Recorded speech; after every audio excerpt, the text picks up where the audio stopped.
Good morning সবাইকে। সবাই কি করছো কমেন্ট করে জানিও।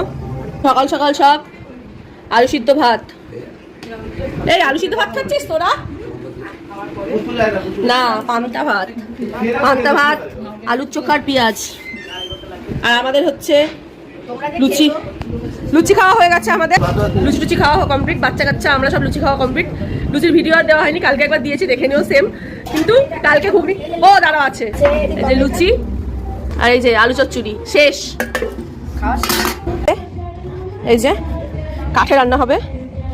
হেল্পার হচ্ছে আমার বর আর হচ্ছে মেশো। আগুন ধরিয়ে দিয়েছে। এই যে রান্না হবে। গ্রাম সাইডে এই একটা মজা, কাঠের চালের রান্না। শহরে তো আমরা গ্যাসে সবাই রান্না করি, তো মানে কাঠের চালের রান্না একটা বেশ খেতেও টেস্টি হয় আর মানে দেখতেও বেশ ভালো লাগে, মজা লাগে। গ্রাম সাইডে একটা ঐতিহ্য এখনো সব জায়গায়, মানে কিছু কিছু জায়গায় বজায় আছে। চলো টাটা।